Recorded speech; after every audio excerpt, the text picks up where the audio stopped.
Welcome to the Gilded Age and Progressive Era, a podcast about the United States and the world in the late 19th and early 20th centuries. I'm your host, Michael Patrick Cullinane. Welcome back to the show. Before I get started, allow me a moment to give thanks to the Society for Historians of the Gilded Age and Progressive Era, a sponsor of the show. The Society is the primary professional association for historians of this period, and they publish an exceptional journal called the Journal of the Gilded Age and Progressive Era.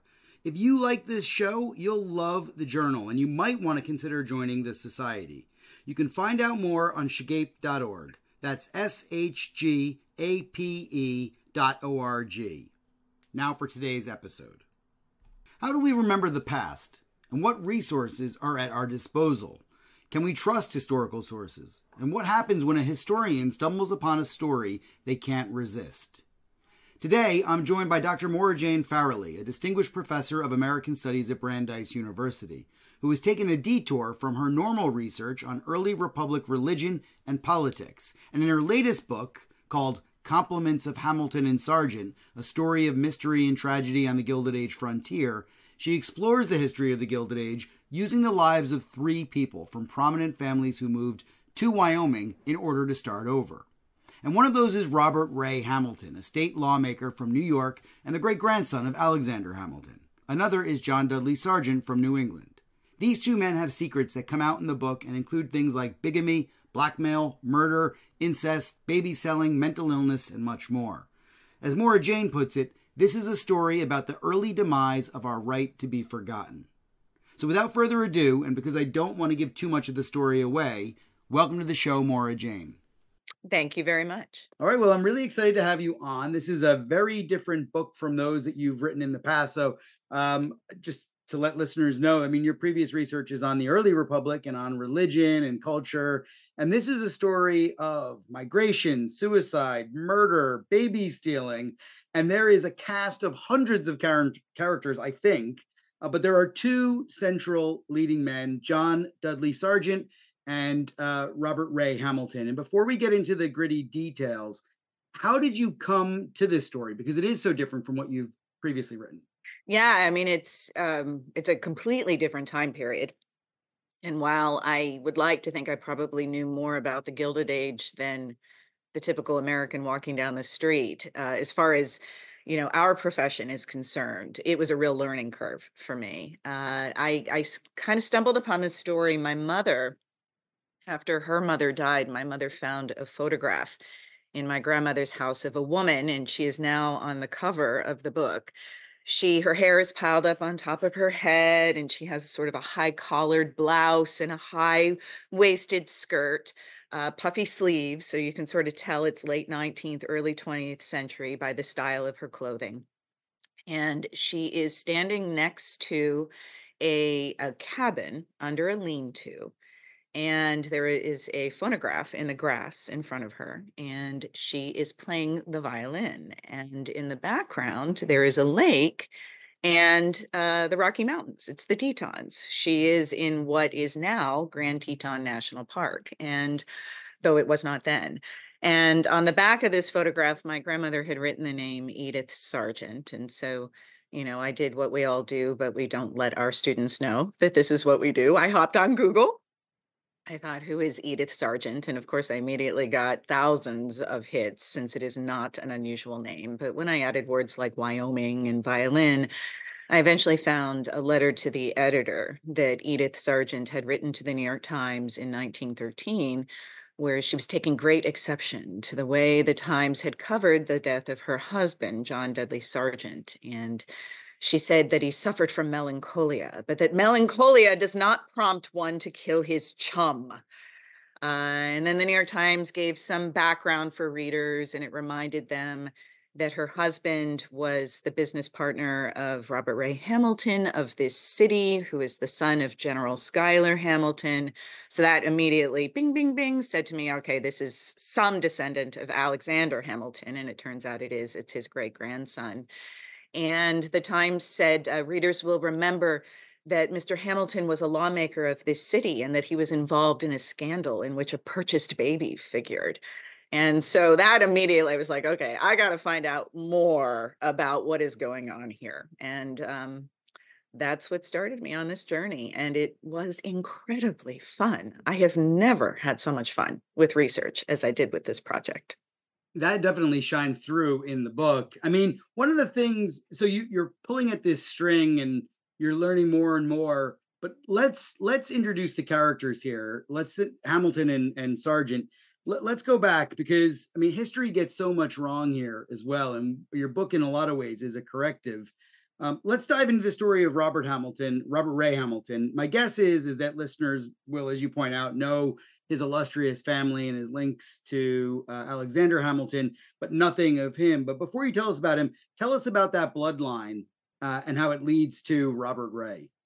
Yeah, so I actually have at the beginning of the book some family trees. One of the things I did struggle with the writing, especially in the early parts of the book, is I know there are a lot of characters and that it can be hard to keep track. And I actually I read a lot of books to try to figure out how to write about this. And one of the books I read was a book by John Sedgwick called In My Blood. He is a descendant of, I'm not trying to be irreverent, I'm trying to be funny, and it may not work, it may fall flat, but the crazy Sedgwick family of New England, there's a lot of mental illness in the Sedgwick family. They are pretty notorious for mental illness. And John Sedgwick himself, who is alive today, he is one of our contemporaries. He has struggled with mental illness, and so he researches the mental illness in his family. And I initially looked at that book to try to get a sense of how to write in a sensitive way about people from the past who clearly struggled with mental illness, because that is part of the story I am looking at. And he has a lot of family characters in that book, and he has family trees at the beginning of the book. And I found that to be extraordinarily helpful as I was reading his book. And so I immediately decided I needed to do that with mine. And so readers will see that there is a family tree of the relevant Hamiltons. It's not all of the Hamiltons, it's just the ones who are important to this story. Robert Ray Hamilton was the son of Schuyler Hamilton, who was the son of John Church Hamilton, who was the son of Alexander Hamilton. So Robert Ray is Alexander's great grandson. And there are quite a few other Hamiltons that I do talk about in the book, most of them in the very first chapter, because, as I say, the Hamilton family had it pretty rough in the generations that followed Alexander. I mean, we're all, familiar with the story of his being killed in a duel. And if you've seen the musical, you know about the love affair that he had and how embarrassing that was to his wife. But there were other Hamiltons who were responsible for social scandals in the generations that followed. And I felt it was very important, and readers, I hope, are not going to quite understand until they get to the very end why it is so important for us to appreciate that the Hamilton family was a pretty scandal-laden family. In some sense, they were a bit like the Kennedys today, famous, wealthy, political, plagued by scandal and tragedy, which we all eat up every time we read about some scandal with the Kennedys. And I think it's important for us to understand that the Hamilton family was plagued by scandal because Ray's family's reaction to his scandal struck me as very strange from the get-go, simply because this was not a family that was unused to scandal. And they were really embarrassed by what happened to him. And I hope that by the end of the book, I'm able to offer up an explanation that maybe makes sense. But you can't appreciate my explanation unless you understand the story of all of the scandals that were afflicting various Hamiltons. My hope is that we can unfold the scandals as your book unfolds. So my questioning today kind of leads us in that direction. So, you mentioned your first chapter deals with the Hamiltons. Your second chapter deals more with John Dudley Sargent and his family, which is also illustrious and famously related to John Singer Sargent, the portrait artist of the late 19th and early 20th century. But John Dudley, or Jack as he's called in the book, and I guess called at the time, he begins his life in the North Woods of Maine, and you have a backstory of the Hemingway family and the timber trade and blueberries in the Northwoods. And so would you mind introducing that line in the same way that you have the Hamilton family? Yeah. So one of the things I say about John Dudley Sargent, I present him as being a great embodiment of a social change that the northeastern United States experienced in the in the Gilded Age, where you have these old families, the Cabots and the Lodges, to use a synecdoche for these old families that trace their roots back to the Revolutionary period or even before the Revolutionary period, who have some sort of historical heritage that is meaningful in the United States, that until the late 19th century, culture cultural and social power was rooted in that idea of heritage, and that in the late 19th century what we start to see is that power becomes associated with money. It doesn't matter if you are the son of somebody who traded horses and sold patent medicines in upstate New York, which was the case with Rockefeller, right? Or it doesn't matter if you're just a scrappy immigrant the way Carnegie was. You're powerful because you have money in the late 19th century. And it wasn't like that initially. You were powerful because you could trace your heritage to somebody who was significant in the colonial period or during the revolutionary period. And John Dudley Sargent is a great example of this transition because on the Sargent side of his family, he has lots and lots of heritage. His great great great grandmother, Catherine Winthrop Sargent, whom he named one of his daughters after, and she becomes significant in the book as well. She was the great granddaughter of John Winthrop, the famous city upon a hill, person. And the Sargents were just one Brahmin family that he could trace his heritage to on his father's side. But on his mother's side, his mother was a Hemingway, which, if you live in New England, it's a pretty prominent name here now. It's less known to people outside of New England. And certainly in the 19th century, it was only starting to become a famous name because they didn't have heritage, but what they were starting to have was wealth. And John Dudley Sargent's grandfather, William Hemingway, and his great uncle, Augustus Hemingway, were wealthy timber barons in Maine. And when his great uncle, Augustus Hemingway, died in 1876, I found numerous newspaper reports. Some of them referred to him as the wealthiest man in America. Others referred to him as one of the wealthiest men in America. When he died, his estate was worth about $840 million, adjusted for inflation. It was 35, I should clarify that. It was $35 million in its own time, but adjusted for inflation, it was about $840 million. And Hemingway's wealth was soon eclipsed by people like Rockefeller and Carnegie, but he really was one of those first barons at the start of the Gilded Age. And so John Dudley Sargent has the wealth on one side, and he has the heritage on the other side. So after the Civil War, Jack goes to Wyoming. At one point in your book, you say that he is the living, breathing example of the major social transformations in the United States during the Gilded Age. Or one of the major social transformations. Right. Yeah, one of the, yeah. So do you want to explain that a little bit? Well, again, just that he really does have both the heritage and the wealth that I was talking about. Or actually, one of the things that I do get into, his grandfather and his great uncle have a disagreement shortly before his grandfather dies in 1875, I think it is, 74, 75. And that disagreement is a pretty expensive disagreement. It involves $500,000, which adjusted for inflation is about $11.3 million today. I know that the disagreement happened because I found documentation of it in letters that his uncle wrote and in the beginnings of a memoir that Jack wrote. So they both agree that it was $500,000. I was not able to find definitive evidence of what the nature of the disagreement was, although I do posit a theory in the book, and I think I offer some pretty good evidence to justify that theory. But I say all of this simply by way of making it clear that when Jack leaves New England to go to Wyoming, he brings his heritage with him in the form of his Sargent name.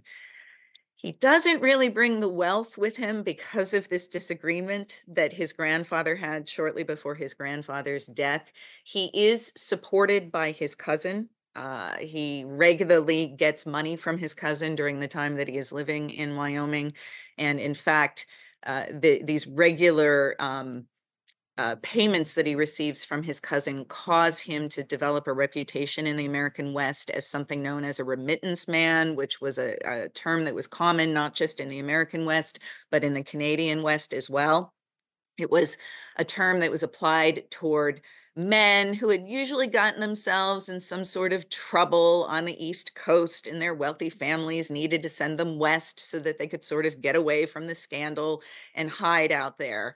But they would be regularly supported financially by their families. And of course, the scrappy pioneers who are living out there feel a little bit resentment toward these rich guys, these well-heeled men who are regularly being grub staked, was the word, by wealthy family members on the East Coast. So Jack is not impoverished when he goes to Wyoming, but certainly because of this mysterious disagreement that his grandfather had, he doesn't have access to the wealth on his mom's side of the family that he might have had access to had this disagreement not happened. But again, when I call him a living, breathing embodiment, what I'm getting at is that he has both the wealth and the heritage, which were the sources of power in the 19th century. But the balance between the wealth and the heritage as a source of power is beginning to change in the 19th century, late 19th century. And that's really what I'm getting at, because he's got to earn a living out there. And this is where Ray and Jack seem to come together. So they have this bold idea, right? And that's to create a resort out in Jackson Hole, which is, to most people nowadays, they know Jackson Hole is the retreat for economists and wealthy elites, and that this is a Teton County is actually the wealthiest county in the United States of America today. Yes. So they were onto something, right? They were. So how does Jack make his crust in Wyoming, and how does his path cross with Ray Hamilton? Well, when Jack initially gets to Wyoming, he heads out a lot sooner than Robert Ray Hamilton heads out. He's out there in 1879, and he was only 17 years old when he got there, which meant that he was actually too young to even file a homestead claim, because you needed to be 21. And so he works initially as a cowboy. And I know this because I have found his grandson, who lives in Oregon. And gosh, at this point, he's probably getting close to 90, because he was in his late 80s when I interviewed him. And so I was able to talk with his grandson, Bill Fessel, a little bit about Jack's cowboy days. He also worked for the Union Pacific Railroad for a little bit of time. His father's brother had some connections with the UP, and so he was able to work for the UP in Cheyenne. But he eventually makes his way out to Jackson Lake and lives there. At the time that he and Robert Ray Hamilton get together in 1890, Jack is living along Jackson Lake with his first wife, Adelaide, and 3 of their children. They eventually have 5 children. And I'm not really sure what their living circumstances were. My sense is that they were probably living in a dugout. They were certainly not living in a 10-room lodge, which is what eventually he and Robert Ray Hamilton build together. Uh, I there were many frustrations for me in researching this book, and I finally had to recognize that there are going to be some dead ends or some questions that I'm not going to be able to answer. I do not know how these 2 men met. Uh, but it's very bizarre. There's no evidence of their knowing one another until they are living together on Jack's plot of land in Wyoming in 1890, and they are building this hunting lodge together, which they plan on then marketing to well-heeled sportsmen in New York and Boston to come out and do some hunting in the Tetons together. People in Jackson Hole for decades after their deaths, well into the 20th century, I have found oral interviews that were done by some people who worked for the National Park Service in the 1950s, 60s, and 70s. And folks in Jackson Hole are still talking about Ray and Jack. And everyone in Jackson thought that they met in college, but that is wrong. I can definitively say that is wrong. First of all, because they were nearly 11 years apart in age. And secondly, because Jack didn't go to college. He migrated to Wyoming when he was 17 years old, whereas Ray, like all Hamiltons, went to Columbia. He graduated valedictorian of his class in 1874 and then went to law school there and worked as an attorney in New York City for a number of years. So they did not meet in college. But however it is that they met, they were close enough that when Ray needed to leave New York because of a scandal involving a purchased baby that he found himself in, they were immediately building a hunting lodge together and going into business with one another at the foot of the Teton Mountains. So somehow they did know one another. They didn't just meet and go into this business arrangement overnight. Okay, and we'll come back to that too, because I think there are some other sensitivities that you deal with in the epilogue of the book about maybe their relationship. But you mentioned baby stealing, and that's I can't like obviously this is a huge moment in the book. The big scandal of the book is actually there's many big scandals, but as scandals go, baby stealing is pretty big. Um, the growth of newspapers is how you introduce this, which I think is a really interesting angle. What you're best at in this book, I think, beyond telling a story that hasn't really been told, is contextualizing the just about everything. So I mean, whether it's Thank you. families I and tried. genealogy. No, that's I mean, it's a huge compliment, but you also do this with newspapers. You basically explain yellow journalism through this scandal. So baby stealing scandal, what happens? And this involves Ray and his wife Evangelina, right?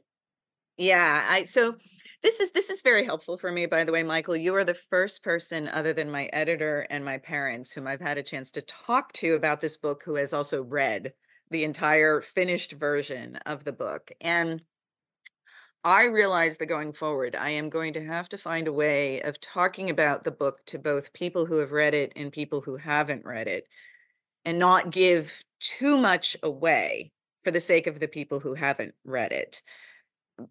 Because after I did all of the research and I tried to figure out what the story was, and I sat down to start writing, I realized that storytelling was going to be an important part of the project that I was taking on here, and that I needed to find a way to let the mystery unfold. And I wanted readers, as much as I could, I wanted to be able to replicate for them the process of discovery for me, because there were times in the archive.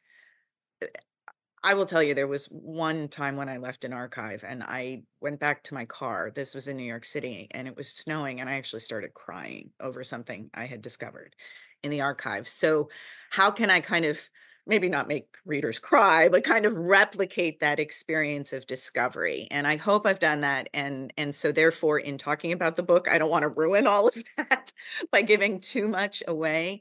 But I think it's fair for me to talk about the baby selling part, because that's right there in at the very beginning of the book. I talk about in the prologue that, again, it's when I discovered this letter to the editor from Edith in the New York Times, and the New York Times talks about the fact that Ray was involved in a scandal in which a purchased baby figured. Yeah, readers are going to know that from the very beginning. And, it's maybe not a surprising story. He is a prominent lawmaker who comes from a prominent family, who is convinced that he gets his girlfriend pregnant, and he does the honorable thing and he marries her. And it eventually comes out that, oh, surprise, surprise, the baby's not his. Surprise, even bigger surprise, the baby is not hers either. It is a baby that she purchased. And kind of what I do in this book is I'm using the story as a way to look at history, and whatever history is described in the book, it is dictated by the story. And so I use this discovery that Ray's daughter is not really his daughter and it's not really his wife's daughter either, as a way of understanding the monstrous poverty of the Gilded Age and the impact that that poverty had on families, and particularly on mothers and children. Infant abandonment was rampant. baby trafficking was rampant in the Gilded Age. Nellie Bly did an entire expose. She's known for being around the world in 72 days, and she's known for getting herself, excuse me, getting herself, sent to an asylum so that she could write about the way she was treated in the women's asylum. But she did exposés on a lot of other different topics. And one of the topics she did look into was infant trafficking in New York City, and it was rough. It was very, very rough. And Ray got himself involved in a scandal because of infant trafficking. And I've been able to talk to the descendants of that little girl who was purchased to trick him. And I mean, it's really kind of amazing. In some sense, these descendants exist only because this guy's great grandmother was purchased and used in this scandal. Some of the statistics that existed for infants who were trafficked are just shocking. The vast majority of abandoned infants in the 19th century died. In some sense, this little baby survived only because she was purchased and used in this scandal. And so she grew up and she had children, and those children had children. And one of those children had a child who lives in Nebraska, and I've been able to interview him as well. It is a remarkable story, and there's, you're right. I don't want to give away too much here, but obviously there's a lot that comes out of this as well, including divorce and murder and cover-ups. And the cover-up is actually the thing that I wanted to talk to you about and posit a thesis about Ray and Jack meeting, because you do this other great contextualization, which is around hunting at the time, which is such a big sport, especially for New Yorkers. And you make the point of saying that, the Boone and Crockett Club, which is currently located in Montana, or it's headquartered in Montana, originally began in Theodore Roosevelt's living room in Long Island, and then eventually at fancy restaurants in New York City and Manhattan.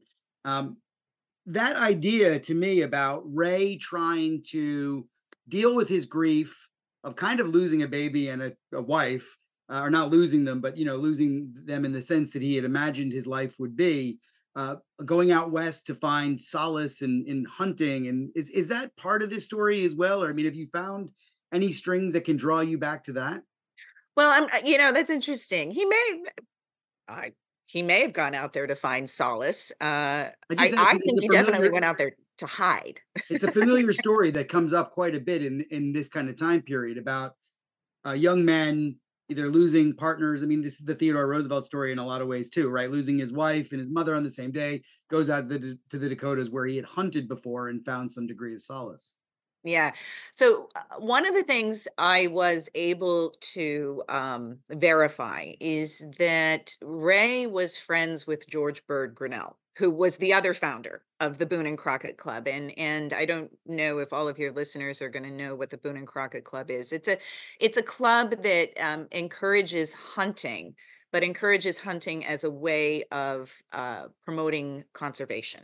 And initially, it was conservation in the West, primarily, is what the Boone and Crockett Club was interested in. And it was founded by Teddy Roosevelt and George Bird Grinnell.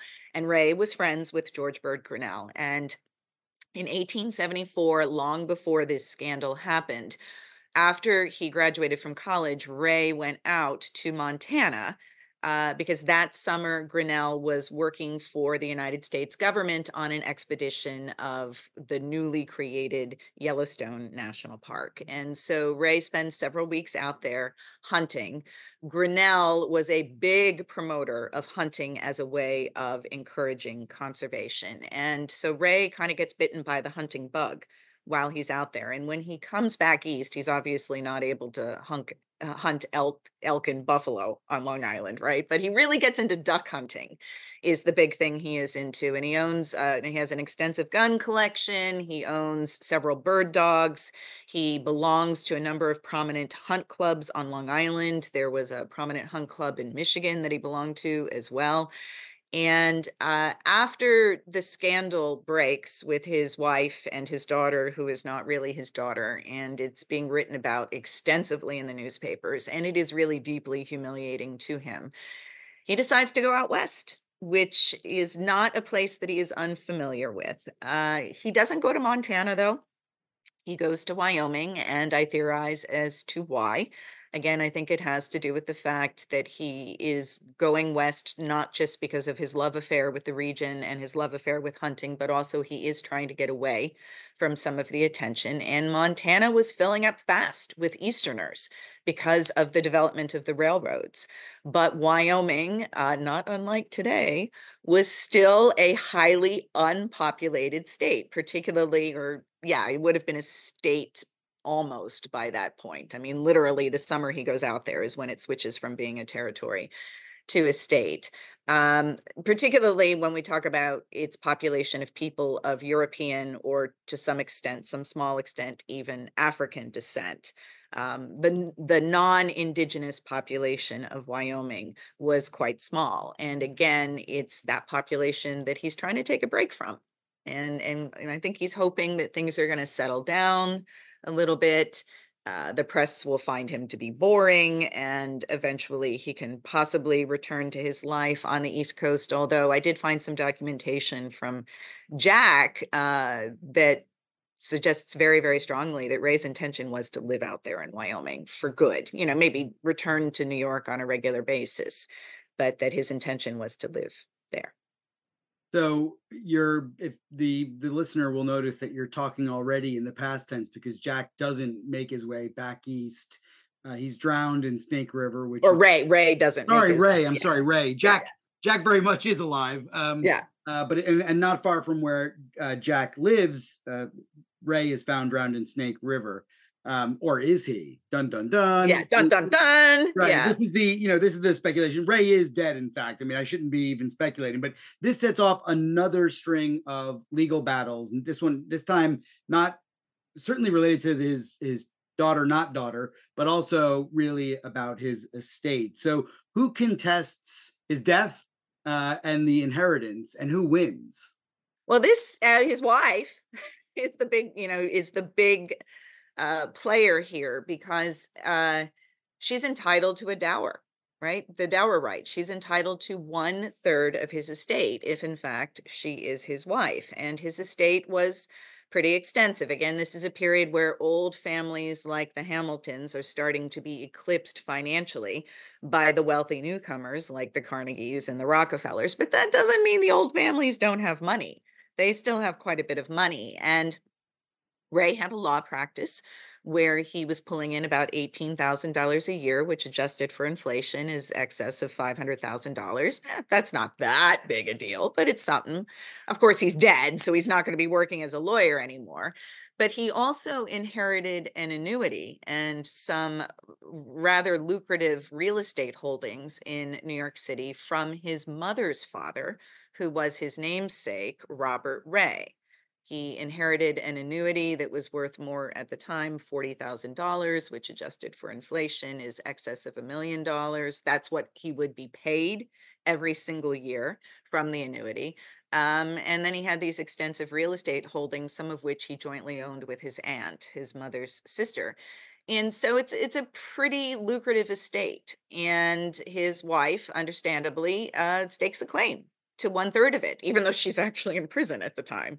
And she'd also been I don't even think before. we've explained that part. I'm sorry? She'd been married before, right? Well, so that becomes the big question. The Hamilton family immediately contests her claim to 1/3 of his estate. And there are two legal maneuvers that they can make, and they use both legal maneuvers. The attorney who represents them and represents Ray is Elihu Root, who goes on to become Secretary of State under Teddy Roosevelt. And he sort of has a two-pronged attack. The first attack is this idea that Ray married his wife, Ava, under specious circumstances, that he thought the baby was his. He never would have gotten married to her if he had known that the baby was really a purchased baby, et cetera, et cetera. So that's one form of attack. But then the other form of attack that Root has is that Ava may have been married before she married Ray, and married and not divorced, to a man named Josh Mann. And if so, then her marriage to Ray was illegitimate from the get-go because she can't be married twice. And so there is some real discussion as to whether she was actually married to Josh Mann, Root is able to offer lots and lots of evidence to suggest that she presented herself and that Josh presented himself to people as husband and wife.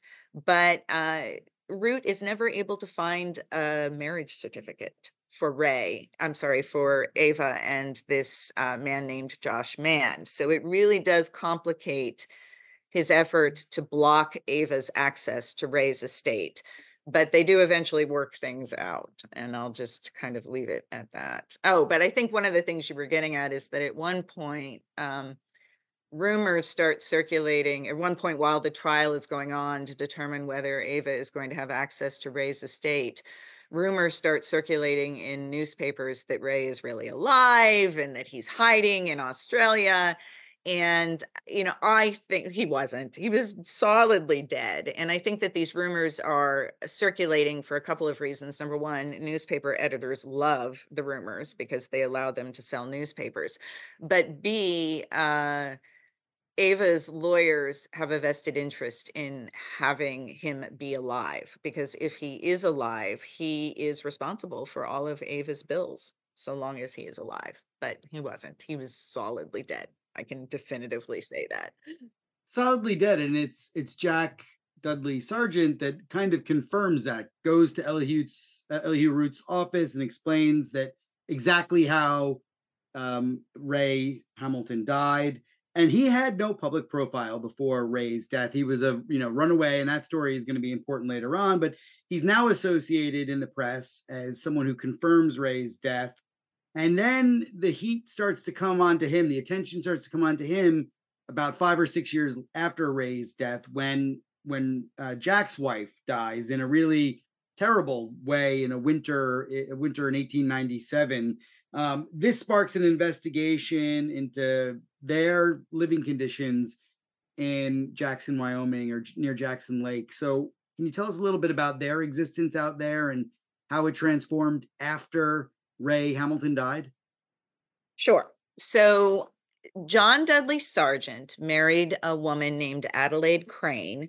They were both from Machias, Maine. They had gone to school together at a really nice academy in Washington County, Maine.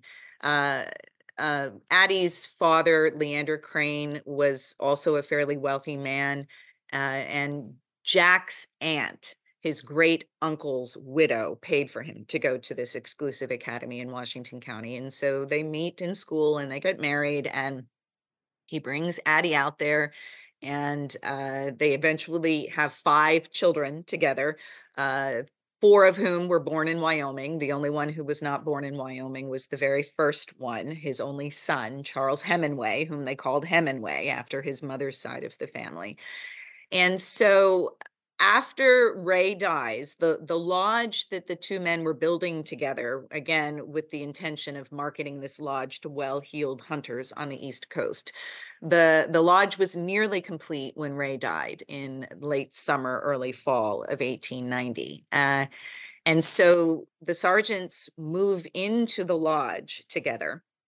The Hamilton family, Ray's brother and his father, really have no interest at all in the land or in the structure that is built on the land. And so they do not contest the idea that the Sargents would just kind of take it over.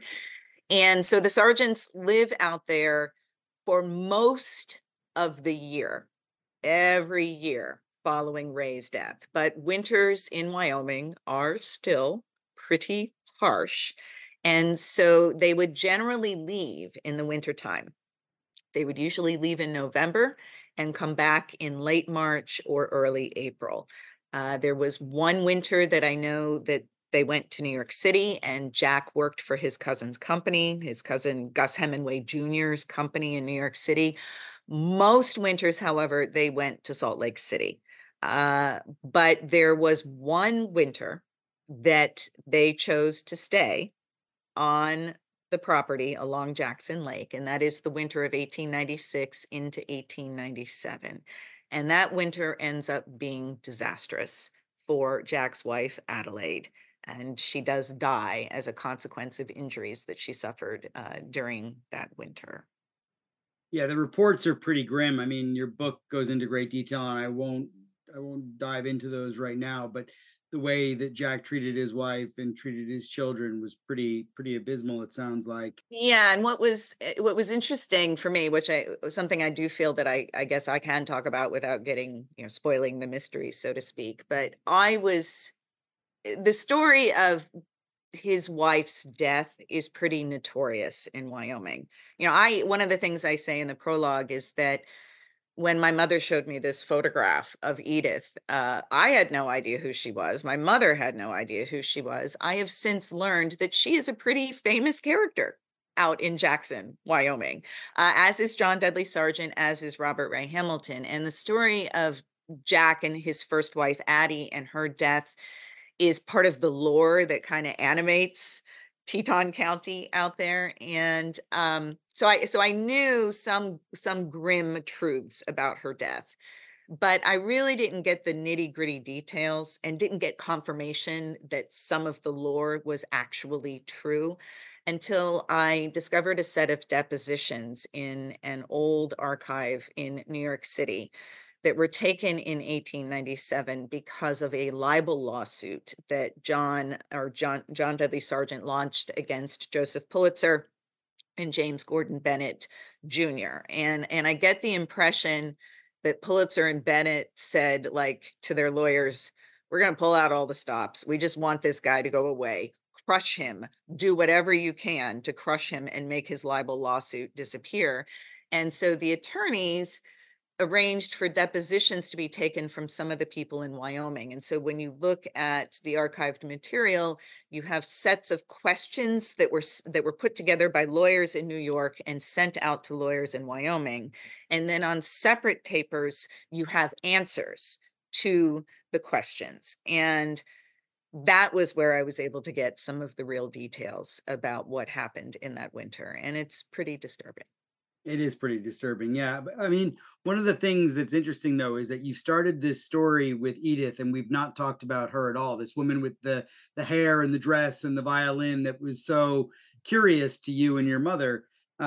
Edith marries Jack in 1904, if I'm Oh, correct. Right? 6. Oh six in Yes. 1906. Okay. Good memory, though. Very good memory. Well, what was most important is not really the year. I mean, it's whatever. It's like 10 years after his first wife dies, but how does it really change the trajectory of Jack's fortunes? Because his life does improve, it seemingly, after she comes into it.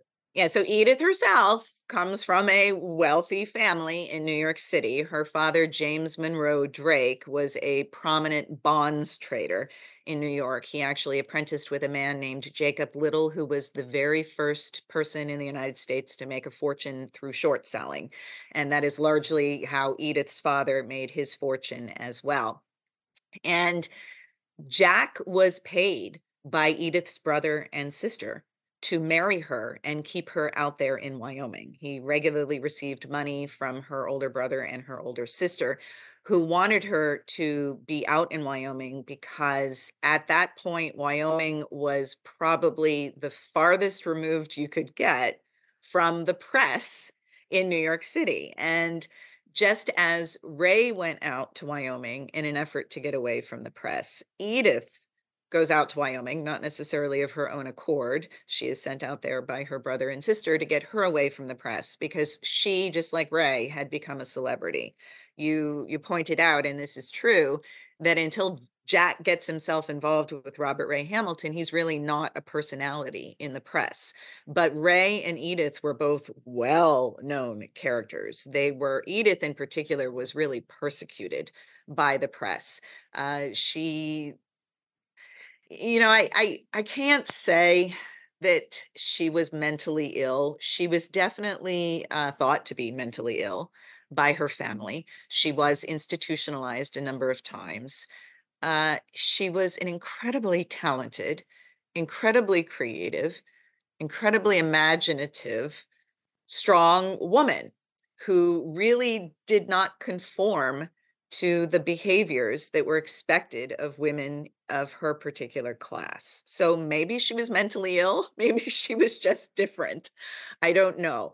But she was certainly a character. She was definitely institutionalized. The press loved to write about her. And finally, at the turn of the 20th century, her brother and sister send her out to Wyoming and send her to Jack Sargent and pay Jack Sargent to marry her just to keep her out there and away from the prying eyes of the press. And, she kind of sounds like she finds a relatively happy home. I mean, this is something, Jack doesn't seem like the easiest person to live with, but then Edith doesn't sound like the easiest person to live No, with either.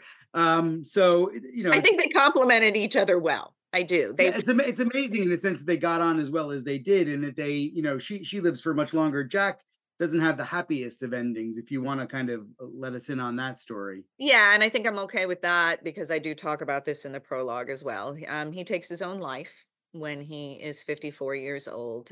He shoots himself in the cabin along Jackson Lake. And Edith is actually out in California at the time visiting her sister, the sister who was paying Jack to keep her in Wyoming. So she is not there when it happens. Her brother, the brother who had been paying to keep her out west, had been to Jackson to check up on Jack about 2 months before he killed himself. So Jack was not abandoned by Edith or by her family when he killed himself, but he had been alone for a good bit of time on Jackson Lake. And Edith's story after that, it is really hard to find her in the historical record after her husband kills himself in 1913.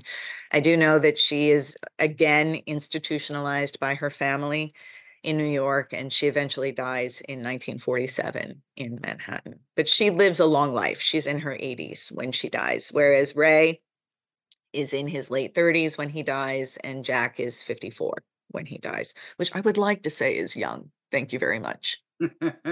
Well, it's really the children of these two men that kind of bring their legacies into the present day. And you pointed out already that you've had the opportunity to interview some descendants, but there's two Catherines with different spellings that are really important, I suppose, next generation family members that are going to, I guess, was dictate the future of the family's wealth and Pine Tree Ranch, which is where Jack and Ray had wanted to establish a resort. What happens to it and to the family and the two families in the years after Jack's death? So the homestead that is, as you say, known as Pine Tree Ranch at that point in time, Jack had wanted one of his daughters to get it when he died. It was the fourth of his 5 children. Her name was Catherine Winthrop Sargent. She is the one that he named after his distant Puritan ancestor who came from John Winthrop. And there were some complications with having the homestead actually passed to her. The first complication was finding her. Authorities in the county did try to find her. They posted ads in newspapers all over the country looking for her. She did not come forward. But the other complication with leaving the homestead to her was that Jack had taken out a loan in 1905 with a bank in Denver and had used the property as collateral on that loan. And so in a complicated way, his brother-in-law ends up paying off the loan. And so the brother-in-law technically owns the estate. He doesn't want, or not the estate, the homestead, I should call it, the ranch. He doesn't want to have anything to do with it. And so it just kind of sits there for years after Jack dies. And the county eventually auctions it off in 1918 for the value of the taxes that are owed on it. It was not quite $600 is what they ended up selling it for in 1918. And it gets purchased by a wealthy family on the East Coast who turns it into their summer playground. They then eventually sell it to another wealthy family. Finally, in Grand Teton National Park grows up around it. So the park gets created in 1929 and it is expanded in the 1950s. But if you were a private property owner within the area that became Grand Teton National Park, you held on to your private property until or unless you decided you wanted to get rid of it.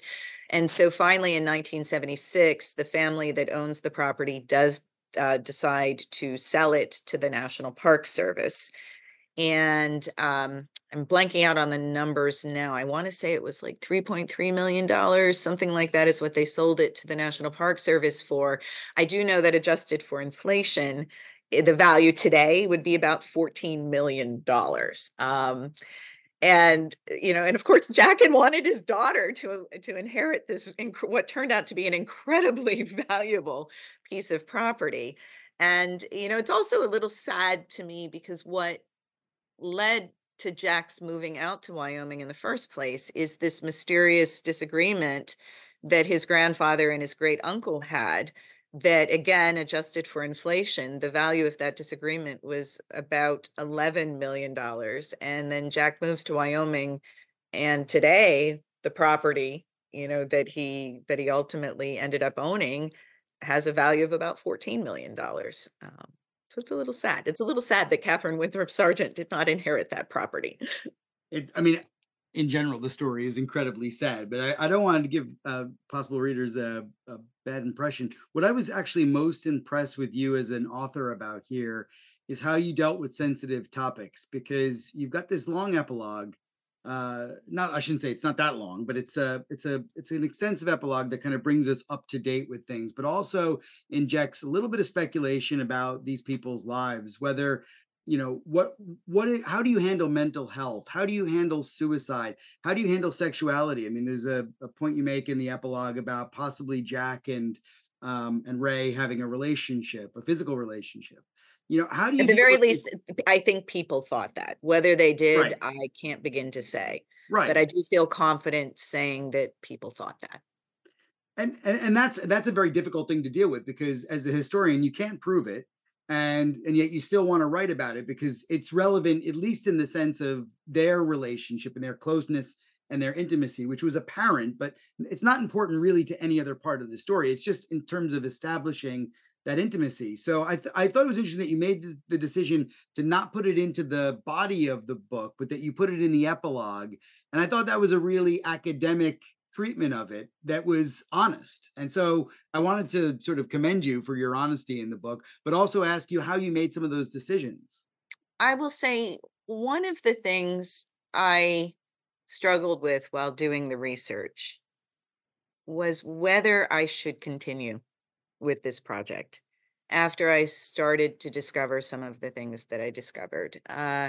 Yes, these people are dead, but they were very much alive to me. And, one of the things I actually talk at one point in the book is that when you're doing biography, I'm not the genius who said this. Lots of people who have done biography have said this, that you sometimes kind of fall a little bit in love with the people that you're researching. And I the story I'm telling is about people who left the East Coast to go to Wyoming to try and hide from their humiliation and maybe start over.